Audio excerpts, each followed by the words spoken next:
I can't believe it's come to this. These bills are piling up. What am I going to do? I can't believe it. I'm completely broke. These past due notices are everywhere. I have to do something. I have to fix this. You were told, work hard and you'll get rich. Go to school, get a job, put in the hours, and success will follow. But I need to tell you something that school never taught you, that your boss never mentioned, and that the system really doesn't want you to know. Hard work alone will never make you rich. And today, I'm going to prove it with data. Here's the brutal math. There are 8,760 hours in a year. Even if you worked every single one of them, no sleep, no breaks, you'd still hit a ceiling. Because you are trading time for money. And time is finite. Jeff Bezos' Amazon processes millions of orders every single hour. Every hour, whether he's awake, whether he's alive. You cannot out-hustle a system, but you can build one. Right now, workers in Bangladesh average 46 hours a week at 8 cents an hour. Ethiopia, no minimum wage at all. These are some of the hardest working human beings on the planet, and they are among the poorest. Let that destroy the myth forever. Hard work alone does not create wealth. The system you work in matters more than how hard you work. In 2025, Oxfam released a report that should have been front-page news everywhere. They found that 60% of all billionaire wealth comes from 3 sources: inheritance, monopoly power, and crony connections. Not hard work, not genius, inherited. And here's the part that will shake you. In 2024, for the first time in recorded history, more new billionaires were created through inheritance than through starting businesses. Every single billionaire under the age of 30 inherited their wealth. 0 exceptions. So the next time someone tells you, just work harder, ask them, how hard did they work in the womb? The belief that hard work equals wealth was literally invented by religion.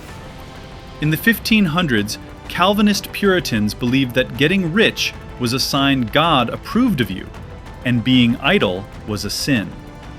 This idea traveled to America with the settlers, got absorbed into capitalism, and became the foundation of the American dream. But here's what nobody tells you. That belief was incredibly convenient for factory owners who needed workers to show up, work long hours, and not complain. The Protestant work ethic didn't make workers rich, it made owners rich. And 500 years later, we're still running their software. Let's talk about 2 real people. A nurse works 50 hours a week for 40 years. She saves thousands of lives. She retires with a pension and maybe some savings.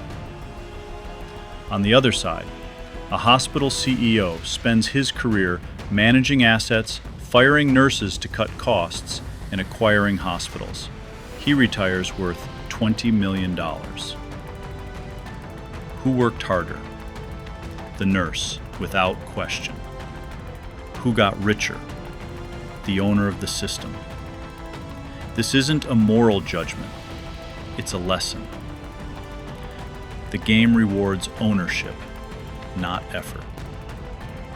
Imagine 2 men who need to deliver water. Man A carries buckets all day.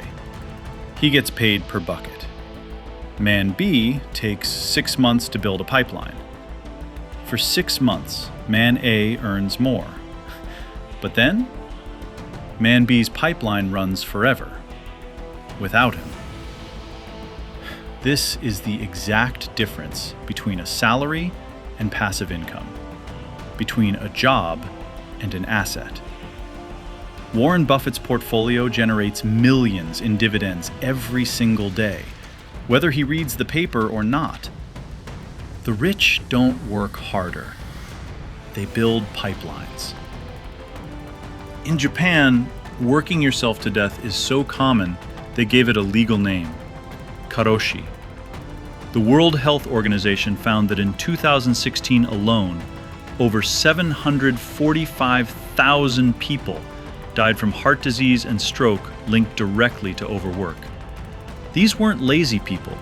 These were some of the hardest workers on earth, and the system consumed them. Working harder isn't just economically futile. In its extreme form, it is fatal. The grind culture being sold to you on social media isn't ambition. It's exploitation wearing a motivational poster. So if hard work isn't the answer, what is? 3 things separate the working class from the wealth class. Number 1, leverage. Using other people's time, money, or systems to multiply your output. Number 2, compounding. So it earns more money, and that money earns more money. Einstein allegedly called compound interest the 8th wonder of the world. Number 3, ownership. Equity in something that grows without requiring your constant presence. A business, real estate, index funds, intellectual property. When you own these, you earn while you sleep, just like Warren Buffett said you must. Here's why this matters right now more than ever. Artificial intelligence and automation are eliminating traditional jobs at a pace the world has never seen before. The jobs that rewarded hard work are disappearing. And simultaneously, wealth is concentrating faster than at any point in modern history. Oxfam projects 5 trillionaires within a decade. Meanwhile, global poverty hasn't moved. If your financial strategy is to work harder, you are building on a foundation that is being demolished. The people who survive and thrive in the next 20 years will be those who understand leverage, ownership, and compounding. Those who don't will work until they die, exactly as Buffett warned. Hard work has its place. It's the foundation, but it's not the building. You still need to show up, learn, and execute, but direct that effort toward building leverage, acquiring assets, and letting compounding do the heavy lifting for you. The system was designed by the wealthy, for the wealthy. Understanding that isn't bitterness, it's power. Now you know the game. The question is, are you going to keep playing by the old rules, or write your own? If this opened your eyes, share it with someone who's grinding 60 hours a week and wondering why it's not working. And subscribe, because we're just getting started. If this data changed the way you look at the economy, hit the subscribe button. This is just the first deep dive in a series where we expose the mechanics of wealth. I'll see you in the next analysis.